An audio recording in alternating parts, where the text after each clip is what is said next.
শাশুড়ির বাসকাদ্য ছিল, তো ওনারা আজকে এসেছে, আমার খুব খুশি হয়েছি আমি। আর অনেক দূর থেকে এসেছে, কোথায় আরামবাগ আর কোথায় আমাদের শক্তিগড়, তো আমি এত খুশি হয়েছি কি বলবো। তো এনাকে প্লিজ সাপোর্ট করবেন বন্যা দিকে। আপনি এসে দেখি, আমি আসবো না, ছাড়বে না, যেদিন থেকেই ফোন করেছে। আর সত্যি একদিনের পরিচয় যে এতটা একটা বন্ধুত্ব হয়ে যাবে মানে ভাবনার আমার বাইরে ছিল।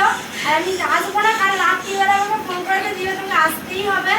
এসেছি, ওর এক ডাকে একদিনে শুরু করেছে আমার মিটআপ থেকে।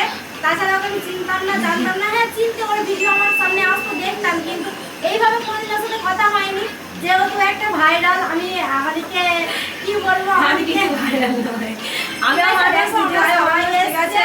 ওইটা ওই দাদা ভাই হচ্ছে বর্ধমানে যে মিটআপ করাচ্ছে, উনিও ওনার। আর এই যে আমার হাজবেন্ড এসছে আর আশা, সবাই এসে তোমাদের ভালোবাসা দিয়ে দিদি ভাইয়ের ডাকে একখানে চলে এলাম, এসে খুব ভালো লাগলো। থ্যাংক ইউ তোমাকেও আসার জন্য। আর সকল বন্ধুদের বলছি এই দিদিভাইটা প্লিজ পাশে থাকবে, অফ করে লাইক কমেন্ট শেয়ার করবে। Thank you. আর এই শাড়িটা দিয়েছে এই যে, হ্যাঁ যাচ্ছি কিছু হয়ে যাচ্ছে ভিডিও করার জিনিস তো। Thank you. শাড়িটা খোলো, শাড়িটা খোলো।